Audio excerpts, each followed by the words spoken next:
आप लोगों का। आज हमने आपको पिछले लेक्चर में भी बोला था कि जो है इंडक्टिव इफेक्ट का पोर्शन का जो भी कॉन्सेप्ट था मैंने आपको थोड़ा बहुत हिंट दे करके आपको समझाने का प्रयास किया था, और ये भी बोला था कि नेक्स्ट लेक्चर वीडियो में हम आपको उसका एप्लीकेशन पार्ट आपसे करवाएंगे। ठीक है, ध्यान दीजिए, थोड़ा सा हम एक बार फिर से जुड़ जाते हैं उस लेक्चर वीडियो पर। हमने आपको इंडक्टिव इफेक्ट में बोला था क्या होता है। यहाँ पर इंडक्टिव इफेक्ट की डिफिनीशन हमने आपको सिंपल समझाया था कि partial displacement of sigma electrons toward the more electronegative atom. मतलब क्या हो गया कि सिग्मा बॉन्डिंग ऑर्बिटल के जो इलेक्ट्रॉन हैं अगर वो आंशिक रूप से किसी मोर इलेक्ट्रोनेगेटिव एटम की तरफ हल्का सा शिफ्ट हो जाते हैं तो इसी डिस्प्लेसमेंट को हम इंडक्टिव इफेक्ट बोलते हैं। इंडक्टिव इफेक्ट तभी ऑपरेट होता है जब बॉन्डेड एटम की इलेक्ट्रोनेगेटिविटी अलग अलग होती है। लाइक दैट हमने आपको एग्जांपल दिया था CF का, जैसे कार्बन और फ्लोरीन का बॉन्ड अगर बना है तो यहाँ पर क्या होगा, कार्बन की इलेक्ट्रोनेगेटिविटी कम होने की वजह से जो कार्बन का बॉन्डिंग इलेक्ट्रॉन है वो क्या होगा, वो आपका जो है शिफ्ट हो जाएगा किसकी तरफ, फ्लोरीन की तरफ। और हमने बोला था कि इलेक्ट्रॉन का डिस्प्लेसमेंट जिस तरफ होता है उधर नेगेटिव चार्ज और जिसकी तरफ से होता है उस तरफ पॉजिटिव चार्ज आता है। तो ये डिफिनीशन हमने थोड़ी बहुत आपको हिंट करके बताया था। फिर मैंने आपको इसमें क्लासिफिकेशन करवा दिया था कि इंडक्टिव इफेक्ट को क्लासिफाई किया गया है प्लस आई इफेक्ट और माइनस आई इफेक्ट के रिस्पेक्ट में। हमने बोला था कि अगर किसी एटम की, यहाँ देखो, एटम की अगर इलेक्ट्रोनेगेटिविटी जो है क्या है, हाइड्रोजन से, हाइड्रोजन मतलब 2.1 से अगर कम है तो वो कहलाएगा प्लस आई इफेक्ट या प्लस आई ग्रुप कहलाएगा। और अगर किसी एटम की इलेक्ट्रोनेगेटिविटी 2.1 से ज़्यादा है तो वो माइनस आई एटम कहलाएगा या माइनस आई ग्रुप कहलाएगा। ठीक है, फिर मैंने ये बोला था कि अगर प्लस आई एटम लगा है या प्लस आई ग्रुप लगा है तो जिस भी पोजीशन पे या जहां पर भी वो लगा होगा वो क्या करेगा, इलेक्ट्रॉन डेंसिटी वहां पर बढ़ा देगा, क्योंकि पॉजिटिव का मतलब होता है एडिशन, मतलब वहां पर इलेक्ट्रॉन डेंसिटी का इंक्रीमेंट हो रहा है। और अगर माइनस आई इफेक्ट की बात करोगे तो यहाँ क्या होगा कि जहां पर भी ये ग्रुप लगा होगा वहां इलेक्ट्रॉन डेंसिटी कम हो जाएगी। जैसे अगर हम एग्जाम्पल ले लें, मान लो बेंजीन ले लें और इस बेंजीन न्यूक्लियस पर हमने या बेंजीन रिंग पर हमने किसी एक कार्बन पर प्लस आई ग्रुप लगा दिया। इसी के रिस्पेक्ट में हमने क्या लगा दिया, यहाँ पर क्या कहते हैं, कोई माइनस आई ग्रुप लगा करके, ये क्या हो गया भाई, हाँ यहाँ देख लो, अगर हम यहाँ लिख दिया अगर NR3+, अगर हमने कोई एक माइनस आई एटम लगा ग्रुप लगा दिया यहाँ पर तो क्या होगा, यहाँ पर अब देखो जरा ध्यान से कि यहाँ पर क्या है, ये प्लस आई ग्रुप लगा है और ये क्या करेगा, इलेक्ट्रॉन डोनेट करेगा तो रिंग पर इलेक्ट्रॉन डेंसिटी बढ़ेगी। यहाँ पर क्या है, ये सिग्मा बॉन्डिंग के थ्रू इलेक्ट्रॉन विथड्रॉ करेगा तो रिंग पर इलेक्ट्रॉन डेंसिटी घटेगी। लेकिन अब बात आती है कि रिंग, किस रिंग कार्बन पर इलेक्ट्रॉन डेंसिटी सबसे ज्यादा होगी और किस पर जो है इलेक्ट्रॉन डेंसिटी कम होगी। ये चीज हमें देखना होता है कि देखो हमने बोला था कि कार्बन चेन अगर बढ़ती है, सी चेन मतलब क्या हो गया कि कार्बन चेन अगर बढ़ती है तो इंडक्टिव इफेक्ट घटता है, या आप कह सकते हो कि आपका अगर इंडक्टिव इफेक्ट की बात करो तो कार्बन चेन के इनवर्सली प्रोपोर्शनल होता है। आप कह दीजिए कि कार्बन चेन इंक्रीज करेंगे तो इंडक्टिव इफेक्ट डिक्रीज करेगा, सिंपल सा रिलेशन था। इसका मतलब चाहे वो प्लस आई हो चाहे माइनस आई हो, दोनों के केस में यही होता है। ओके, तो अगर ऐसी बात है यहाँ पर तो क्या होगा, ध्यान से देखिए यहाँ पर क्या होगा, फिर अगर ये इलेक्ट्रॉन विड्रॉ करेगा तो इसको देख लो ध्यान से, यहाँ पर इस वाले कार्बन पर, इस कार्बन पर डेल्टा पॉजिटिव चार्ज ज़्यादा आएगा, उसके बाद डेल्टा पॉजिटिव चार्ज यहाँ थोड़ा सा कम आएगा, फिर यहाँ पर डेल्टा पॉजिटिव चार्ज और भी कम होगा, यहाँ हो सकता है डेल्टा पॉजिटिव चार्ज और भी कम हो जाए। इसमें क्या होगा, ये अगर प्लस आई इफेक्ट से इलेक्ट्रॉन डोनेट कर रहा है तो इस कार्बन पर डेल्टा नेगेटिव चार्ज सबसे ज़्यादा होगा, इस पर डेल्टा नेगेटिव चार्ज इससे भी ज़्यादा होगा, कम होगा, उससे कम, फिर यहाँ उससे भी कम होगा, सबसे कम यहाँ डेल्टा नेगेटिव चार्ज। ये सब चीज़ें मैंने आपको सिखा दिया था पिछले लेक्चर में कि कैसे इंडक्टिव इफेक्ट अगर प्लस आई लगता है माइनस आई लगता है तो इलेक्ट्रॉन डेंसिटी कैसे बढ़ती है और घटती है। ये सब चीज़ें हमने आपको बता दिया था। अब आपको बात करनी है यहाँ पर किस चीज़ के लिए, इसके बेसिक एप्लीकेशंस क्या है, इंडक्टिव इफेक्ट का एप्लीकेशन क्या है। तो सबसे पहले आप ये देख लीजिए कि इस केस में हमने आपको एक बड़ी बात बताई थी, वो क्या था कि जो भी प्लस आई ग्रुप है ये सब के सब क्या करते हैं, इलेक्ट्रॉन डोनेटिंग ग्रुप है। क्या है ये, इलेक्ट्रॉन डोनेटिंग ग्रुप होंगे या फिर एटम होंगे। ठीक है, अब बात आती है कि अगर ये इलेक्ट्रॉन डोनेट करते हैं तो ये कैसे इलेक्ट्रॉन डोनेट करते हैं, ये पार्शियल इलेक्ट्रॉन डोनेट करते हैं। आंशिक रूप से इलेक्ट्रॉन डेंसिटी बढ़ा देते हैं। तो इसका मतलब हो गया कि अगर हमारे पास कोई ऐसी स्पीसीज हो जिस पर इलेक्ट्रॉन डेंसिटी कम हो, ठीक है, जो इलेक्ट्रॉन डिफिशियंट हो, तो उस पर अगर हम ऐसे ग्रुप को पुट कर देंगे या ऐसे ग्रुप लगे होंगे तो वहाँ उसकी स्टेबिलिटी बढ़ जाएगी। सबसे पहला काम हो जाएगा इसका कि देखो, जैसे अगर हमें भूख लगी है, हमें नीड है, ठीक है, और हमको अगर कोई खाना खिलाने वाला ग्रुप लग गया, कोई मिल गया, तो वो क्या करेगा, हमको खाना अगर खिला रहा है तो हमारा पेट भर जाएगा, हमारी स्टेबिलिटी बढ़ जाएगी। तो एक तरीके से आप कह सकते हो कि जितने भी इलेक्ट्रॉन डिफिशियंट स्पीशीज होंगे, इलेक्ट्रॉन डिफिशियंट स्पीशीज जितने भी होंगे, ठीक है, डायरेक्टली प्रोपोर्शनल होंगे किसके, या आप ऐसे बोल सकते हो stability of electron deficient species is directly proportional to the, क्या हो जाएगा भैया यहाँ पर, stability of electron deficient species is directly proportional to क्या हो जाएगा, प्लस आई इफेक्ट के हो जाएगा, प्लस आई इफेक्ट के हो जाएगा। कहने का मतलब ये हो गया कि एक सिंपल सा फार्मूला है हमारा यहाँ पर ये। अब इसको ऐसे समझ सकते हो, सपोज कर लो कि ये कार्बन है, ओके, और इस कार्बन पे चार्ज क्या है, पॉजिटिव है, और इस पर हमने क्या लगा दिया, हाइड्रोजन और हाइड्रोजन लगा दिया। इसी के रिस्पेक्ट में आपने ले लिया मेथिल ग्रुप को, और यहाँ क्या लगा दिया, कार्बन लगा दिया, हाइड्रोजन लगा दिया और पॉजिटिव चार्ज लगा दिया। अब देखो क्या है, इसमें भी एक हाइड्रोजन है, ये भी हाइड्रोजन है, तो ये फैक्टर कॉमन हो गया, कैंसिल आउट कर दो। ये भी हाइड्रोजन है, ये भी हाइड्रोजन है, इन दोनों का प्लस आई इफेक्ट बराबर होगा, इसलिए कॉमन फैक्टर कैंसिल आउट हो गया। अब क्या है कि एक आपके पास इसमें हाइड्रोजन लगा हुआ है और इसमें क्या लगा है, मेथिल ग्रुप लगा है, और आप जानते हो कि प्लस आई इफेक्ट में आपका हाइड्रोजन और CH3 में किसका प्लस आई इफेक्ट ज़्यादा होता है, तो आप कहते हो कि CH3 का प्लस आई इफेक्ट हाइड्रोजन से ज़्यादा होता है। इसका मतलब ये ज़्यादा आंशिक रूप से इलेक्ट्रॉन डोनेट करेगा, उसके कंपेयर में ये कम करेगा, तो जाहिर सी बात है यहाँ डेल्टा नेगेटिव चार्ज आएगी। तो देखो, प्लस चार्ज का, पॉजिटिव चार्ज का न्यूट्रलाइजेशन माइनस चार्ज से होता है। इसको कंप्लीटली इलेक्ट्रॉन नहीं मिल रहा है, लेकिन आंशिक रूप से मिल रहा है, सो दैट इसकी स्टेबिलिटी जो होगी वो क्या होगी, ज़्यादा होगी। कहने का मतलब हो गया कि आपका मेथिल कार्बोकटायन के कंपेरिजन में एथिल कार्बोकटायन जो होगा वो मोर स्टेबल होगा। उसके पीछे का रीजन क्या था, इंडक्टिव इफेक्ट। एग्जैक्ट रीजन और भी है इसके, आगे बताएंगे जब आपको हाइपर कन्वर्शन समझाएंगे, तो वहां पर हम देखते हैं इसको अलग और भी रीजन से। बट अभी इसको देखो, इंडक्टिव से क्लियर हुआ। अगर मान लो यहीं पर आर्डर दे दूं मैं CH3, या हमने ये लगा दिया कार्बोकटायन, ऐसे लगा दिया, आपको एक पॉजिटिव चार्ज लगा दिया, यहाँ मैं D लगा दिया, CH, और यहाँ लगा दिया ये। अगर अब आप इसकी बात कर लो, यहाँ मैंने D लगा दिया, C लगा दिया, D लगा दिया, पॉजिटिव चार्ज लगा दिया, और ये लगा दिया, ठीक है। बेंजाइल कार्बोकटायन है, लेकिन यहाँ पर हमने सब्स्टिट्यूशन कर रखा है थोड़ा सा, T ट्राइटिडियम लगा रखा है, मैंने ऑर्डर आपको सिखाया है इसका।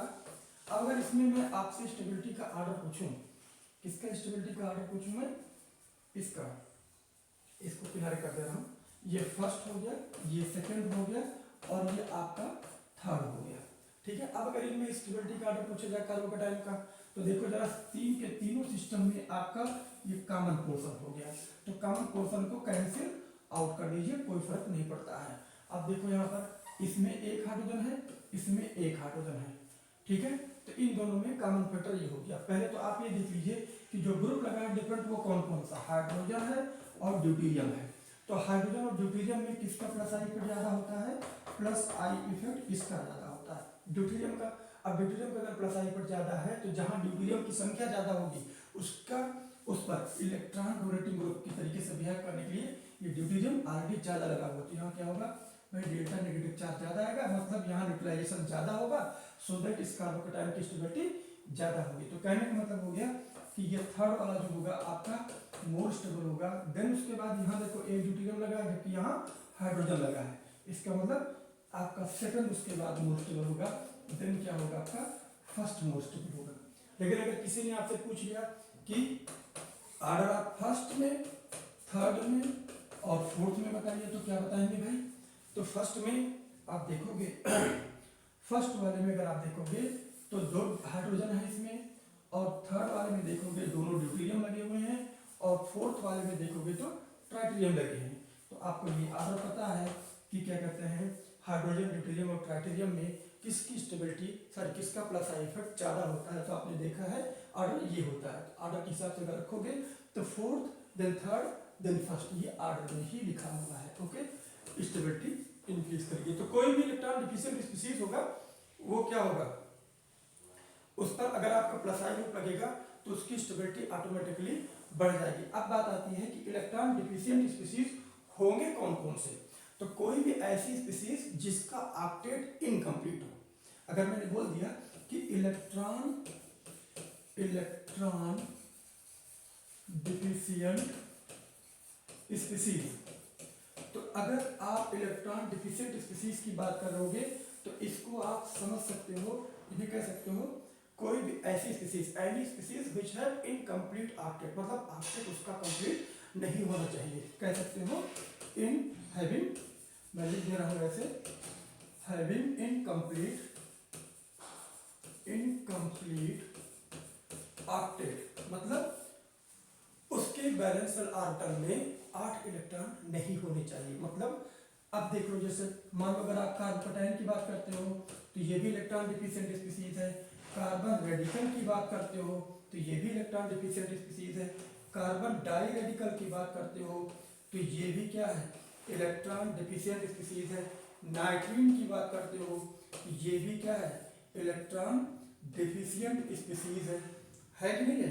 तो इस तरीके से यहाँ देखो, ये आप ये लीजिए, नाइट्रीन की बात कर लो अगर तो ये भी इलेक्ट्रॉन डिफिशिएंट स्पीशीज है। और साथ में अगर आप बोरान से ले लीजिए, BH3 टाइप के मॉलिक्यूल, ये भी इलेक्ट्रॉन डिफिशिएंट स्पीशीज है। न्यूट्रल इलेक्ट्रॉन डिफिशिएंट स्पीशीज है। ठीक है, तो इस तरीके के स्पीशीज पर अगर आप प्लस आई ग्रुप लगा दोगे तो उसकी स्टेबिलिटी बढ़ जाएगी। एक चीज और है कि अगर मान लीजिए कोई स्पीशीज ऐसा है जिसका ऑक्टेट कंप्लीट है, वो इलेक्ट्रॉन डिफिशिएंट नहीं है, बट उस पर चार्ज क्या आ गया, पॉजिटिव चार्ज आ गया। तो पॉजिटिव चार्ज आने से सिस्टम की क्या होती है भाई, मोर इलेक्ट्रोनेगेटिव एटम पर अगर आपने पॉजिटिव चार्ज लगा दिया तो उसकी इलेक्ट्रोनेगेटिव और भी बढ़ जाती है, तो उसकी स्टेबिलिटी क्या होती है, घट जाती है। ऐसे पे अगर आपने प्लस आई ग्रुप लगा दिया तो उसके पॉजिटिव चार्ज को हम स्टेबलाइज कर सकते हैं। तो यहाँ देख लो, जैसे मान लो अगर आपसे पूछा जाए कि HOH+ और अगर सॉरी हाइड्रोनियम आयन में और आप R लगा दीजिए, OH और H+ कर दीजिए, इन तीनों में, इन दोनों में कौन सा ज्यादा मोर स्टेबल है। तो हमने देखा कि ये दोनों कॉमन फैक्टर है, इन दोनों को कैंसिल आउट करिए और साथ में आप जो डिफरेंट फैक्टर है उस पर फोकस करिए। तो डिफरेंट फैक्टर क्या है हमारा, यहाँ एल्किल ग्रुप लगा है और यहाँ H लगा है। तो ये एल्किल ग्रुप क्या करेगा, इलेक्ट्रॉन डोनेट करेगा। यहाँ क्या है, ये भी डोनेट करेगा, बट कौन ज्यादा डोनेट करेगा, एल्किल ग्रुप की डोनेटेबिलिटी प्लस आई इफेक्ट के आधार पर ज्यादा होती है, किससे, हाइड्रोजन से। तो इसका मतलब यहाँ डेल्टा नेगेटिव चार्ज जो है कम आएगा, जबकि इस पर डेल्टा नेगेटिव चार्ज ज्यादा आएगा। तो प्लस चार्ज का पॉजिटिव का न्यूट्रलाइजेशन नेगेटिव से होता है, सो दैट आपका जो है सिस्टम ये ज्यादा स्टेबल होगा। तो दो प्रकार की स्पीशीज हैं, अगर कोई पॉजिटिव चार्ज स्पीशीज है उस पर प्लस आई ग्रुप लगा है तो वो भी स्टेबिलिटी को बढ़ा देगा, और अगर कोई ऐसी स्पीशीज है जो कि इलेक्ट्रॉन डिफिशिएंट है, जैसे कार्बोकैटायन, कार्बेनॉन, कार्बन रेडिकल, ये सब भी उसकी स्टेबिलिटी को बढ़ा देंगे। तो एक तरीके से हम यहाँ फार्मूला के रूप में देख सकते हैं, वो क्या है कि plus I effect directly proportional to the stability of carbocation, carbon radical, carbon diradical, nitrene और BH3 टाइप, और यही से मैं जोड़ देता हूं मैं, atom with positive charge species, positive charge species. कहने का मतलब ये हो गया कि इंडक्टिव इफेक्ट में अगर प्लस आई ग्रुप लगा हुआ है तो वो सब के सब क्या करेंगे, वो सब के सब इन सब स्पीशीज की स्टेबिलिटी को बढ़ा देंगे। ठीक है, अब अगर इनकी स्टेबिलिटी का अगर लेना है तो प्लस आई इफेक्ट में जो जो ग्रुप लगे हैं उनका ऑर्डर आपको क्लियर होना चाहिए, तभी आंसर आपका करेक्ट आएगा। हाँ, कार्बोकैटायन के केस में और कार्बन रेडिकल के केस में थोड़ा सा अलर्ट रहने की जरूरत है कि आपसे गलती ना हो जाए। वो क्या है, वो ये है कि कार्बोकैटायन की स्टेबिलिटी को एक्सप्लेन करने के लिए हम आगे रेजोनेंस और हाइपर कॉन्जुगेशन का भी सहारा लेते हैं। इनमें एक ऑर्डर होता है कि हम कब हाइपर कॉन्जुगेशन डोमिनेट करेंगे, कब रेजोनेंस डोमिनेट करेंगे, वो हम आगे देखेंगे। लेकिन अगर इंडक्टिव के बेस पर ही आंसर लेना हो तो आप यही से समझेंगे। ठीक है, इतना हो गया आपका सेकंड पोर्शन। आप देख लीजिए जरा, अगर एक एग्जांपल और भी देख लेते हैं, अगर देखना चाहो तो। मान लीजिए हमने एक क्वेश्चन ये डिजाइन कर दिया, देखो यहाँ पर ध्यान से सुनना, बहुत ध्यान से सुनना इसको। ठीक है, हमने ये लिया है, ठीक है, और यहाँ पर मैंने कोई एक्स एटम ले लिया, ठीक, यहाँ पर हमने कोई प्लस आई ग्रुप लगा दिया, चलो ये लगा दिया, CH3 लगा दिया। ठीक है, सपोज दैट यहाँ से एक्स एटम जो है इलेक्ट्रॉन लेके निकल गया, कोई एक्स एटम कोई लिविंग ग्रुप था, वो इलेक्ट्रॉन लेके निकल गया, किसी कारणवश निकल गया। तो इस रिंग पर चार्ज क्या आ गया, इस रिंग पर चार्ज आ गया पॉजिटिव। अब ये बेंजीन रिंग पर पॉजिटिव चार्ज है, ये पॉजिटिव चार्ज कॉन्जुगेशन में नहीं है, क्यों? क्योंकि इस कार्बन का हाइड्रोजन स्टेट देखो जरा क्या है, इस कार्बन का अगर हाइड्रोजन स्टेट देखोगे तो 1 सिग्मा 2 सिग्मा 3 सिग्मा। ठीक है, तो इसका मतलब ये हो गया sp2 का, हो गया नहीं, ये ट्राइगोनल प्लेनर हो गया। और ये जो पाई बॉन्ड बना हुआ है वो ऐसे बना होगा, तीनों सिग्मा बॉन्ड तो हमारे ऐसे हैं, प्लेन पर है, और जो पाई आर्टम होगा वो हमारा परपेंडिकुलर होगा, इस सिग्मा के परपेंडिकुलर, एक कार्बन यहाँ पर और एक हमारे यहाँ पर, तो पाई आर्टम तो हमारा ऐसे है। ठीक है, तो इसका मतलब हो गया कि अगर यहाँ से ये बॉन्ड ब्रेक होगा तो ये इलेक्ट्रॉन यहाँ से तो जाएगा।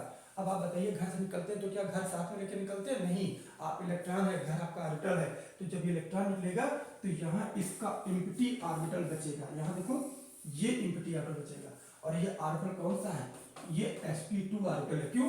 क्योंकि sp2 हाइब्रिडाइजेशन स्टेट है, यहाँ पर तीनों सिग्मा बॉन्ड जो है वो sp2 हाइब्रिडाइज्ड ऑर्बिटलों के ओवरलैपिंग से बने हुए थे। सो दैट ये एम्प्टी ऑर्बिटल इन प्लेन है, sp2 है, तो यहाँ पर ये आगे कॉन्जुगेशन में नहीं है, देखने में लग रहा था कॉन्जुगेशन में, बट कॉन्जुगेशन में नहीं है। अब यहाँ पर हमने लगा दिया CH3। सपोज दैट इसी का एक हम स्पीसीज और बना दें, CH3 को हम थोड़ा और पास कर दें, इसके CH3 ग्रुप यहाँ लगा दिया मैंने, एक प्लस आई ग्रुप यहाँ लगा दिया। फिर हमने मान लिया कि एक इसी का डेरिवेटिव और तैयार कर देता हूँ मैं, प्लस और प्लस आई ग्रुप हमने यहाँ लगा दिया। अब बताइए कि इनमें फर्स्ट, सेकंड और थर्ड, और साथ में एक स्पीसीज ऐसा है कि जिस पर हमने पॉजिटिव चार्ज तो लगा दिया बट कोई ग्रुप नहीं लगाया है, तो ये हो गया फोर्थ। अब इनमें स्टेबिलिटी का ऑर्डर बताइए, तो ऑर्डर क्या है, ऑर्डर कैसे बताएंगे? क्या ग्रुप का कोई वेरिएशन है? नहीं है। किस चीज का वेरिएशन दिया मैंने? आप कॉमन फैक्टर कैंसिल आउट करिए और देखिए क्या डिफरेंस आ रहा है।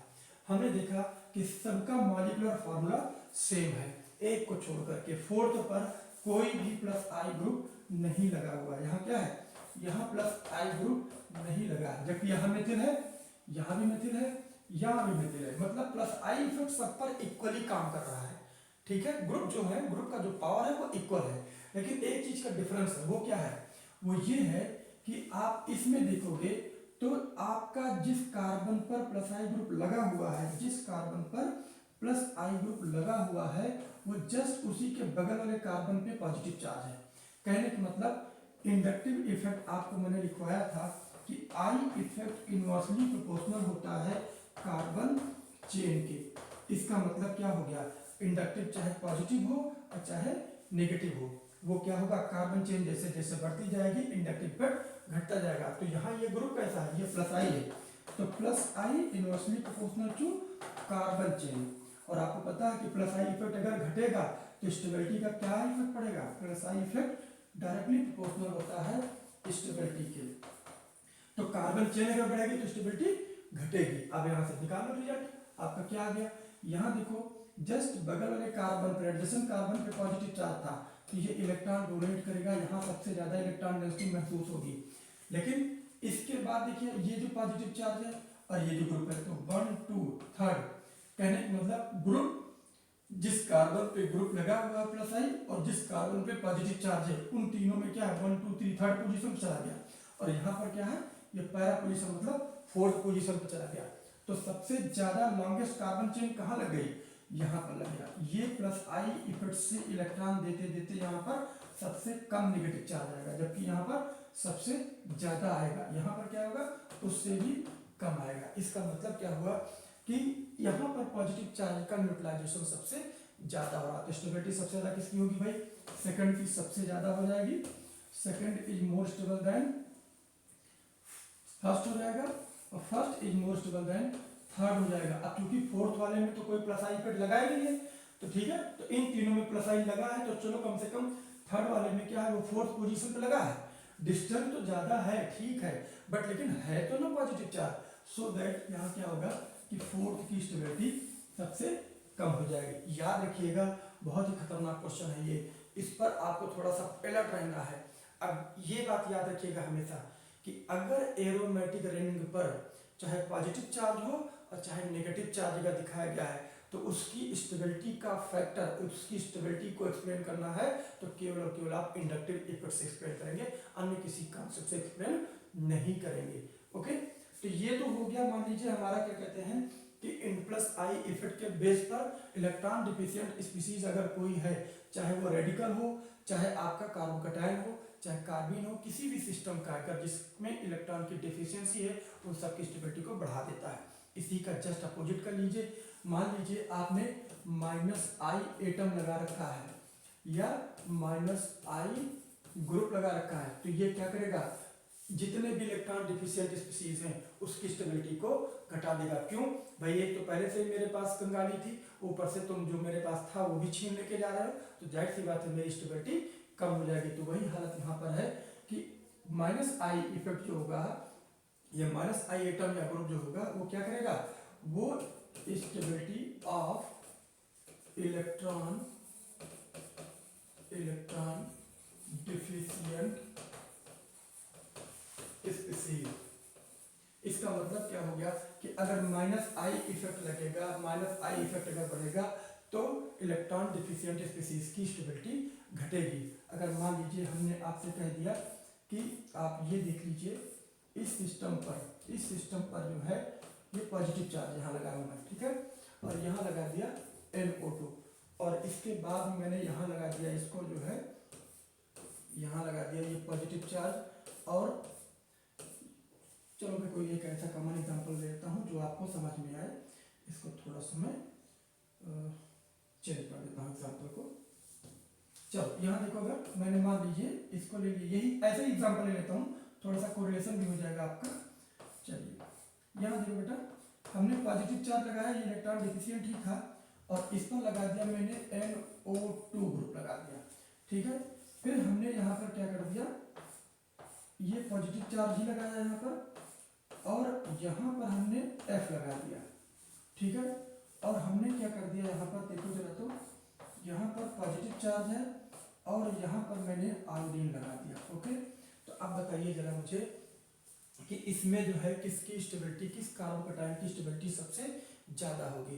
तो ध्यान देने वाली बात है कि NO2, F और I का माइनस आई इफेक्ट का जो ऑर्डर है आप उसमें देखिएगा जो मैंने लिखवाया था, तो आप पाएंगे क्या कि NO2 का माइनस आई पावर जो होता है वो F से ज्यादा होता है और F का I से ज्यादा होता है।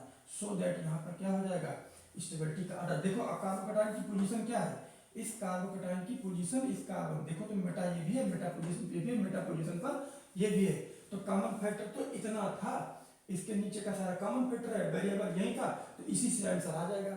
ये सब के सब क्या थे, मोर इलेक्ट्रोनेगेटिव एटम में आएंगे, ये ज्यादा इलेक्ट्रॉन विड्रॉ करेगा, ये उससे कम विड्रॉ करेगा, ये सबसे कम विड्रॉ करेगा। तो इसका मतलब हो गया कि स्टेबिलिटी का जो ऑर्डर होगा वो इधर का होगा। क्यों, क्योंकि ये कम विड्रॉ करेगा तो इस पर डेल्टा पॉजिटिव चार्ज कम आएगा, इस पर डेल्टा पॉजिटिव चार्ज ज्यादा आएगा, सॉरी इस पर डेल्टा पॉजिटिव चार्ज ज्यादा आएगा, ठीक है, और इस पर डेल्टा पॉजिटिव चार्ज उससे भी ज्यादा आएगा। तो एक तरीके से कह सकते हो कि अगर माइनस आई एटम या माइनस आई ग्रुप लगता है तो क्या होगा, कार्बोकटायन मतलब इलेक्ट्रॉन डिफिशिएंट स्पीसीज की स्टेबिलिटी घट जाएगी। अब इलेक्ट्रॉन डिफिशिएंट में कोई भी हो सकता है, मैं कार्बोकटायन को कॉमनली इसलिए लेकर चल रहा हूँ क्योंकि आपके पीजीटी के एग्जाम में कई बार ये क्वेश्चन पूछा गया है, इस टाइप के क्वेश्चन पूछे गए हैं, तो थोड़ा सा ध्यान दीजिएगा इस चीज को, ज्यादा कुछ है नहीं इसमें।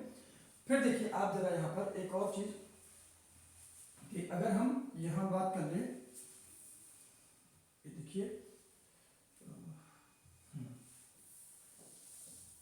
चलिए यहाँ देखो बेटा, अगर हम यहीं पर आपसे बात कर लें कि एग्जाम्पल देते हैं हम आपको कि CF3 CI3 CH3, चलो अच्छा फिलहाल में ये भी एक आगे एग्जाम्पल है, मैं उसको करवाऊंगा थोड़ा, वो हाइपर कॉन्जुगेशन और रिवर्स हाइपर कॉन्जुगेशन का कॉन्सेप्ट है, उस कॉन्सेप्ट के बेस पे था क्वेश्चन वो, तो हम वहां पर आगे देखेंगे उसको, ठीक है। यहाँ देखिए, ये तो कॉमन एग्जांपल था कि अगर इलेक्ट्रॉन डिफिशिएंट स्पीशीज है तो उसकी स्टेबिलिटी क्या हो जाएगी, उस पर प्लस आई लगेगा तो बढ़ जाएगी, माइनस आई लगेगा तो घट जाएगी। इसी के रिवर्स में आ जाइए, अगर मान लीजिए इलेक्ट्रॉन रिच है, हमने क्या कहा कि प्लस आई इफेक्ट क्या होगा, plus I effect directly proportional to stability of carbocation. Carbocation बोल दिया मतलब इलेक्ट्रॉन डिफिशिएंट स्पीशीज, ओके। अब इलेक्ट्रॉन डिफिशिएंट स्पीशीज में कार्बोकैटायन के साथ साथ में मैंने और भी बोला था carbon radical, carbon diradical, nitrene etcetera जो भी होते हैं, ठीक है। दूसरा मैंने बोला था यहाँ पर कि प्लस आई इफेक्ट जो होता है वो क्या होगा कि स्टेबिलिटी इनवर्सली प्रोपोर्शनल होगा, किसके, वो इनवर्सली प्रोपोर्शनल हो जाएगा, सॉरी ये माइनस आई इफेक्ट है, ये माइनस आई इफेक्ट है, यहाँ पर मैं कर दिया माइनस आई इफेक्ट जो होगा वो इनवर्सली प्रोपोर्शनल होगा किसके, स्टेबिलिटी ऑफ कार्बोकैटायन बोल दीजिए या आप बोल दीजिए इलेक्ट्रॉन डिफिशिएंट स्पीशीज, ठीक है।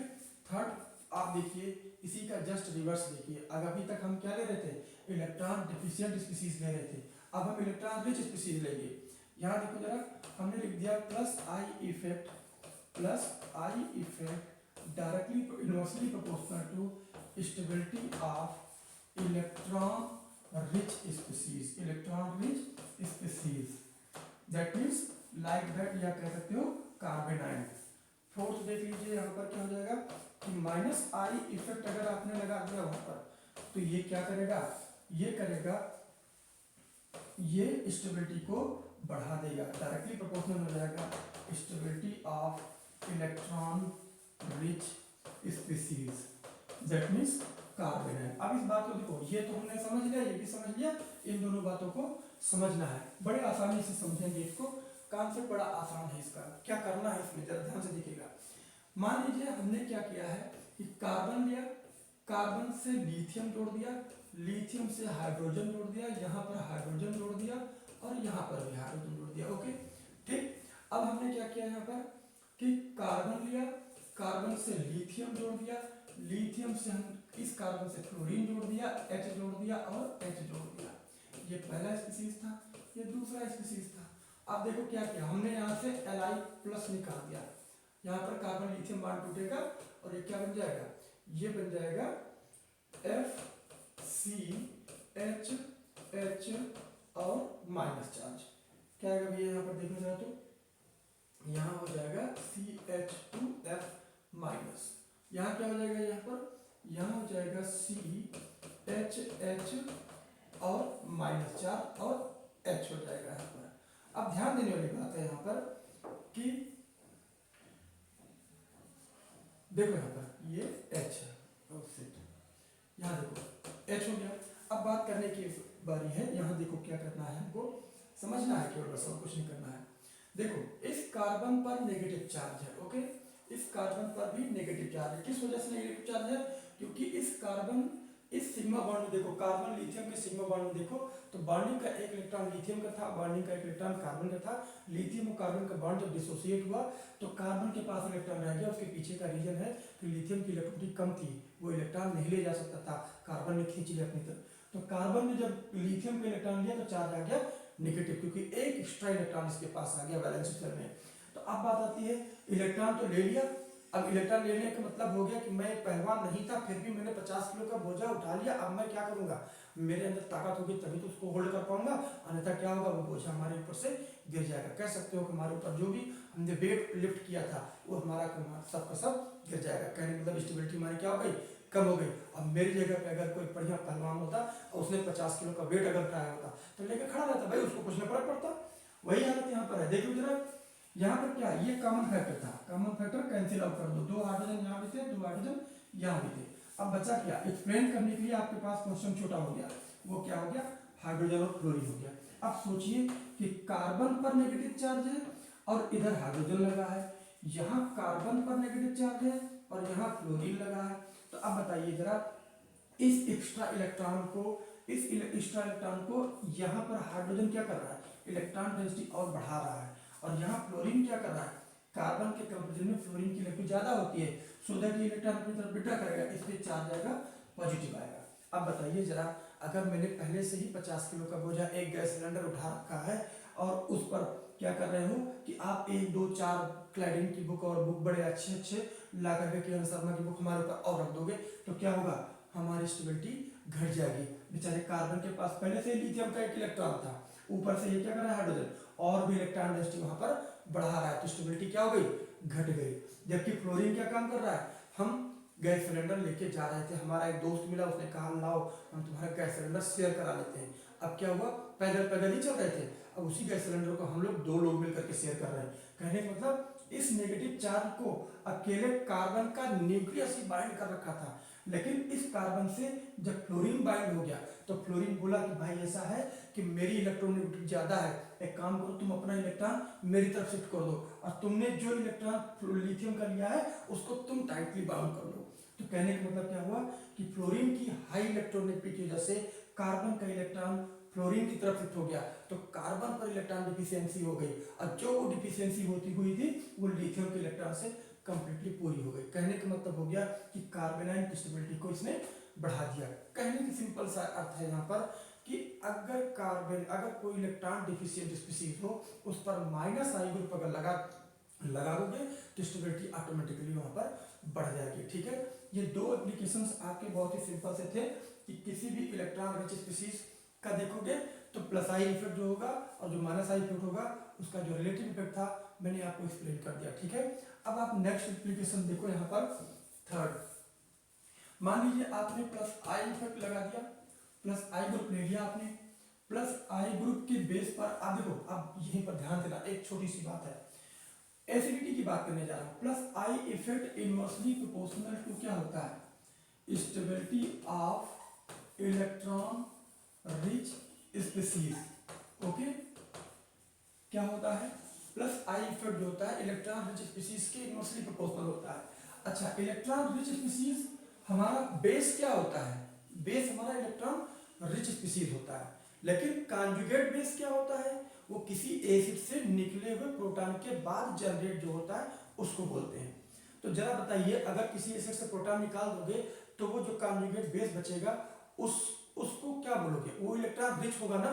सपोज दैट मान लीजिए आपने फॉर्मिक एसिड ले लिया, HC डबल बॉन्ड OH ले लिया। ओके, यहां से अगर आपने H+ आयन निकाल दिया तो ये बचेगा HC double bond O minus. अब बताइए जरा, इस स्पीशीज पर दोनों में देखोगे तो ये न्यूट्रल था, ये एनायन है, और एनायन पर जो है नेगेटिव चार्ज है, कहने का मतलब ये इलेक्ट्रॉन रिच है। अब इस इलेक्ट्रॉन रिच को स्टेबलाइज करना है, किससे स्टेबलाइज करोगे, इंडक्टिव से देखना था, तो हमने क्या लिखा, +I effect inversely proportional to stability of electron rich species. इसका मतलब कॉन्जुगेट एसिड की स्टेबिलिटी घट जाती है। इनवर्सली प्रोपोर्शनल में लिख देता हूँ, inversely proportional to stability of conjugate base, और फिर ये इनवर्सली प्रोपोर्शनल हो जाएगा किसके, that means inversely proportional to acidic strength. क्यों भैया ऐसी क्यों बात है, क्योंकि मैंने पिछले लेक्चर में आपको समझाया था, क्या समझाया था भाई, कि किसी भी एसिड का या कि एसिडिटी अगर आपको देखना है तो उसके कॉन्जुगेट एसिड के कॉन्जुगेट बेस की स्टेबिलिटी के रिस्पेक्ट में देखा जाता है। कैसे देखेंगे भाई, अब ये भी देख लो जरा इसको, तो ये इसका क्या होगा, ओके चलो यहां देखते हैं इसको।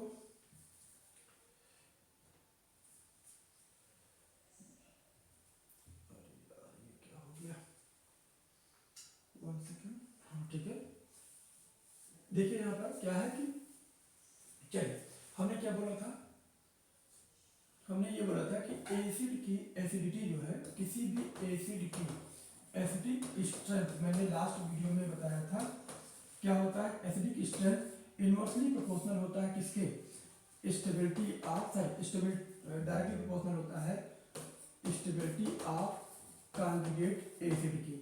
तो यहाँ पर आपने देखा कि कॉन्जुगेट एसिड के डायरेक्टली अगर प्रोपोर्शनल होगा तो जाहिर सी बात है हमारा क्या हो जाएगा, एसिडिटी बढ़ जाएगी। तो हमें देखना यही था, ठीक है। तो ये चीज हमने देखा, प्लस आई इफेक्ट जो होगा वो एसिड की एसिडिटी बढ़ा घटा देगा। जबकि इसी के रिस्पेक्ट में आप चले हुए माइनस आई का देखोगे तो वो क्या होगा, minus I group R atom directly proportional होगा stability of electron rich species के। ओके, तो जाहिर सी बात है स्टेबिलिटी ऑफ कॉन्जुगेट बेस बढ़ जाएगा, स्टेबिलिटी ऑफ कॉन्जुगेट बेस, और फिर कॉन्जुगेट बेस की स्टेबिलिटी बढ़ जाएगी तो एसिडिक स्ट्रेंथ भी बढ़ जाएगी। बात समझ में आ गई?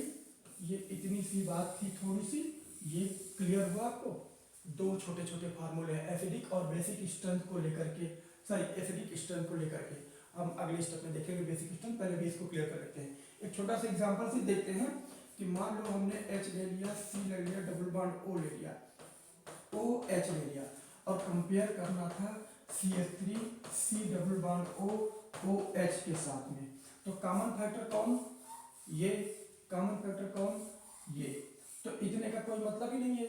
रही बात क्या है कि चलो प्रोटॉन यहाँ से निकाल देते हैं, प्रोटॉन यहाँ से निकाल देते हैं, तो क्या बन जाएगा बेटा हमारा, यहाँ बन जाएगा HCO माइनस, ओके, और यहाँ क्या हो जाएगा CH3CO माइनस, ठीक है। और ये जो डबल बॉन्ड O लगा है, ये जो डबल बॉन्ड O लगा है, आप इसकी चिंता मत करिए। क्यों? क्योंकि ये तो सिग्मा बॉन्ड से ऑपरेट होता है, इंडक्टिव इफेक्ट तो सिग्मा बॉन्ड से चलता है। तो ये देखो हाइड्रोजन भी प्लस आई ग्रुप है, इलेक्ट्रॉन डोनेट करेगा, और ये भी इलेक्ट्रॉन डोनेट करेगा। मेथिल ग्रुप भी प्लस आई ग्रुप है, ये इलेक्ट्रॉन डोनेट करेगा, और ये ज्यादा इलेक्ट्रॉन डोनेट करेगा। किसके रिस्पेक्ट में? हाइड्रोजन के रिस्पेक्ट में। तो इधर से इधर चलोगे तो क्या होगा, प्लस आई इफेक्ट क्या होगा, प्लस आई इफेक्ट इंक्रीज करेगा, और प्लस आई इफेक्ट इंक्रीज करेगा। तो ये क्या है, इलेक्ट्रॉन रिच है ना, ये क्या है, इलेक्ट्रॉन रिच स्पीसीज। ये भी क्या है, इलेक्ट्रॉन रिच है। क्यों? क्योंकि ये इसका कॉन्जुगेट बेस है, ये इसका कॉन्जुगेट बेस है। तो ये भी इलेक्ट्रॉन रिच, ये भी इलेक्ट्रॉन रिच। अब प्लस आई इफेक्ट बढ़ भी रहा है, तो स्टेबिलिटी क्या होगी, आपने कहा प्लस आई इफेक्ट लगेगा तो इलेक्ट्रॉन रिच स्पीसीज की स्टेबिलिटी घटेगी, मतलब कॉन्जुगेट बेस की स्टेबिलिटी घटेगी। तो अगर कॉन्जुगेट बेस की स्टेबिलिटी घट गई तो एसिडिक स्ट्रेंथ भी घट गया। इसका मतलब क्या हुआ कि सबसे ज्यादा एसिडिक कौन सा हो गया, formic acid is more acidic than the acetic acid according to inductive effect plus I effect की वजह से। अगर यहीं पर हम थोड़ा सा सब्स्टिट्यूशन और कर दें, हमने यहाँ लगा दिया CF3 और देन लगा दिया C double bond O minus कर दिया, मतलब ट्राइफ्लोरो एसिटिक एसिड लिया था, F3C डबल बॉन्ड OH था। यहाँ से हमने प्रोटॉन रिलीज करके इसका कॉन्जुगेट बेस बना लिया। मान लीजिए यहाँ से डिप्रोटोनेशन हुआ, प्रोटॉन निकल गया, हमारा ये कॉन्जुगेट बेस बन गया। अब इस कॉन्जुगेट बेस की स्टेबिलिटी देख लीजिए। हमें पता है कि CF3 ग्रुप में तीन फ्लोरीन एटम लगे हैं, और तीनों fluorine atom more electronegative atom है। तो ये क्या करेंगे, ये इलेक्ट्रॉन विड्रॉ करना शुरू कर देंगे। इलेक्ट्रॉन विड्रॉ करेंगे तो इस पे चार्ज क्या आएगा, पॉजिटिव आएगा। और आप जानते हो कि इस कैसा बिहेव करने लगा, माइनस आई। और आपने देखा है कि यहाँ पर माइनस आई ग्रुप जो होते हैं वो क्या करते हैं, किसी भी इलेक्ट्रॉन रिच स्पीसीज की स्टेबिलिटी को बढ़ा देते हैं, और इस वजह से कॉन्जुगेट बेस की स्टेबिलिटी भी बढ़ जाएगी। और कॉन्जुगेट बेस की स्टेबिलिटी बढ़ गई तो एसिडिक स्ट्रेंथ भी बढ़ गई। कहने का मतलब सिंपल सा था कि अगर आप इन दोनों फार्मूले को माइंड में सेट कर लीजिए, फार्मूला नहीं है, बिल्कुल सिंपल सा कॉन्सेप्ट है, उसी बेस पे निकाला गया ये फंडा है। आप इन दोनों को दिमाग में रख लीजिए, काम आसान हो जाएगा आपका। कोई भी क्वेश्चन ले लीजिए, आंसर आपके हाथ में होगा। जैसे अगर मैं आपसे दे दूं कि मुझे आप इनकी एसिडिटी का ऑर्डर बताइए, जैसे हमने लगा दिया यहाँ पर C डबल बॉन्ड OH और यहाँ लगा दिया CF3, और फिर मैंने यहाँ लगा दिया। क्वेश्चन कितना भी बड़ा क्यों ना हो, कितना भी बड़ा क्यों क्वेश्चन ना हो, आप क्वेश्चन को सॉल्व करने के लिए केवल आपको क्या चाहिए, सिंपल सा एक अप्रोच चाहिए। वो अप्रोच ही आपको आपके क्वेश्चन को आंसर तक लेके जाएगा, ठीक है। यहाँ पर हमने लगा दिया C डबल बॉन्ड OH और यहाँ लगा दिया मैंने CHF2 लगा दिया, ठीक है। अब ध्यान से देख लो, इसमें ऑर्डर लगा लो। अगर मैंने आपसे पूछा कि फर्स्ट सेकंड थर्ड इन तीनों में एसिडिटी का ऑर्डर लगाइए, तो क्या देखेंगे भाई, कॉमन फैक्टर, भाई एसिड है तो प्रोटॉन देगा ही। चलो प्रोटॉन रिलीज हो गया, अब प्रोटॉन रिलीज होने के बाद ये एनायन तो बन ही गया, कोई दिक्कत नहीं है, चलो बना लेते हैं। बन गया भी हमारा कॉन्जुगेट बेस बन गया। अब कॉन्जुगेट बेस की स्टेबिलिटी देखनी थी हमको। अब कॉन्जुगेट बेस की स्टेबिलिटी देखनी है तो कॉमन फैक्टर कैंसिल आउट, सब में एरोमेटिक रिंग लगी है और जो ग्रुप लगे हैं उसकी पोजीशन सेम है। अब पोजीशन सेम है तो जाहिर सी बात है इन फैक्टरों को हमें कोई मतलब नहीं है। अब मतलब किस चीज का था, मतलब हमारा केवल इससे है CF3, CH3 और CHF2। अब इनमें देखना था कौन प्लस आई है कौन माइनस आई है, तो लिख लेते हैं यहाँ पर CH, H और H हो गया। यहाँ क्या लिख दिया मैंने CHF2 लिखा है, F लगा है। अब देख लो यहाँ पर ये FCF और F लगा है। अब ध्यान से देखना क्या करना है आपको, ये तो फर्स्ट का था, ये दूसरा वाला किसका था भाई, ये हाँ ये फर्स्ट नहीं है, ये आपका जो है भाई क्या है फर्स्ट वाला तो ये था, ये फर्स्ट हो गया और ये आपका सेकंड हो गया भाई, ठीक है, और ये थर्ड का था। ओके, जो ग्रुप लगे हैं उसके अकॉर्डिंग में देख रहा हूँ। तो आप देखो ध्यान से, हाइड्रोजन की इलेक्ट्रिक क्या है कम है, ये क्या करेगा इलेक्ट्रॉन डोनेट करेगा। और वैसे भी जानते हो कि मेथिल ग्रुप जो होता है इसका नेचर क्या होता है, इसका नेचर होता है प्लस आई, ये मैंने आपको पहले भी बताया है। ये क्या है, ये प्लस आई है। अब इसमें देख लो फ्लोरीन लगा है, ये इलेक्ट्रॉन विड्रॉ करेगा, ठीक है, इसमें लेकिन दो ही तो फ्लोरीन लगे हैं, लेकिन इसमें कितने लगे हैं, एक, दो और एक ये तीन। तो किसका ये क्या करेगा भाई, ये तो इलेक्ट्रॉन डोनेटिंग था, ये क्या है माइनस आई, ये भी क्या है माइनस आई। तो अब माइनस आई के दो है, तो माइनस आई में दो है, तो माइनस आई में किसका माइनस आई सबसे ज्यादा है, हमने देखा इसका माइनस आई इफेक्ट सबसे ज्यादा है, तो इसका माइनस आई इफेक्ट ज्यादा है, तो इसका मतलब इससे बनने वाला जो कॉन्जुगेट बेस होगा वो ज्यादा स्टेबल होगा। तो आर्डर क्या होगा एसिडिटी का, स्टेबिलिटी आप कॉन्जुगेट बेस का आर्डर लगा दीजिए, आंसर आपके सामने है। तो first is more stable then what, third is more stable then second, यही स्टेबिलिटी आप कॉन्जुगेट बेस का भी आर्डर है और यही एसिडिटी का भी आर्डर है, ठीक है। तो इस तरीके से आप किसी भी एसिड की एसिडिक स्ट्रेंथ आप निकाल सकते हो किसके बेस पर, इंडक्टिव इफेक्ट के प्लस आई इफेक्ट और माइनस आई इफेक्ट के बेस पर। इसी तरीके से अगर आप चलते हो बेसिसिटी के बारे में, तो बेसिसिटी के लिए आपको क्या देखना होता है, प्लस आई में फंडा लिख देता हूं पहले, plus I effect directly proportional होता है किसके, बेसिसिटी की। या देखो प्लस आई इफेक्ट बढ़ेगा तो इलेक्ट्रॉन डेंसिटी बढ़ेगी, इलेक्ट्रॉन डेंसिटी बढ़ेगी तो जाहिर सी बात है इलेक्ट्रॉन डेंसिटी बढ़ने का मतलब नेगेटिव चार्ज बढ़ रहा है, नेगेटिव चार्ज अगर बढ़ेगा तो इसका मतलब क्या हुआ, किसी एटम पर नेगेटिव चार्ज बढ़ेगा, इसका मतलब उसका जेड इफेक्टिव घट जाएगा, और जेड इफेक्टिव घट गया तो इसका मतलब क्या हो गया, वहां पर जेड इफेक्टिव घटने से उसकी डोनरेबिलिटी बढ़ जाती है, तो जो कि हमारे बेसिसिटी के लिए फायदेमंद है। इलेक्ट्रॉन डोनेट करना है, जितना ज्यादा इलेक्ट्रॉन डेंसिटी होगी उतना इजीली डोनेट करेंगे, एक बात हो गई। दूसरी चीज क्या हो गई, तो मैंने यहाँ डायरेक्ट लिख दिया प्लस आई इफेक्ट मतलब इलेक्ट्रॉन डोनेटिंग इफेक्ट अगर है तो क्या होगा, बेसिसिटी इंक्रीज करेगी। लेकिन बेसिसिटी इंक्रीज करने के लिए एक कॉमन बात और जरूरी थी, हमेशा बेसिसिटी किसके टर्म में देखते हैं, स्टेबिलिटी ऑफ कंजुगेट एसिड। और हमेशा याद रखिएगा कि किसी भी एसिड का किसी भी बेस का कंजुगेट एसिड जब बनाते हो तो अगर एनाइन है तो न्यूट्रल हो जाएगा, और अगर न्यूट्रल है तो कैटायन हो जाएगा, याद रखिएगा। अगर आपका बेस क्या है, बेस अगर न्यूट्रल है तो इस पर अगर प्रोटोनेशन कराओगे तो ये बेस क्या होगा, हाइड्रोजन से बॉन्ड बना लेगा और चार्ज आएगा पॉजिटिव। कहने का मतलब बेस अगर न्यूट्रल है तो कैटायन बनेगा कंजुगेट एसिड। लेकिन अगर बेस क्या है, बेस कोई एनायन है और इस पर अगर आपने प्रोटोनेशन करा दिया है तो बेस जो बनेगा, सॉरी जो कंजुगेट एसिड बनेगा वो न्यूट्रल बनेगा। कहने का मतलब ये हो रहा है कि इस केस में भी और इस केस में भी यहाँ देखो तो इलेक्ट्रॉनिटी बढ़ रही है, क्यों, इलेक्ट्रॉन डेंसिटी घट रही है। पहले इलेक्ट्रॉन ये नॉन के इलेक्ट्रॉन केवल बेस जिस जो डोनर एटम है केवल उसी के न्यूक्लियर फोर्स ऑफ अट्रैक्शन से बाइंड था, लेकिन जैसे हाइड्रोजन से बॉन्ड बना लिया अब ये हाइड्रोजन भी इसके ही इलेक्ट्रॉन से बॉन्ड बना रहा है तो उसका भी न्यूक्लियर फोर्स ऑफ अट्रैक्शन काम करना शुरू कर दिया। तो कहने का मतलब ये दो चीजें माइंड में होनी चाहिए।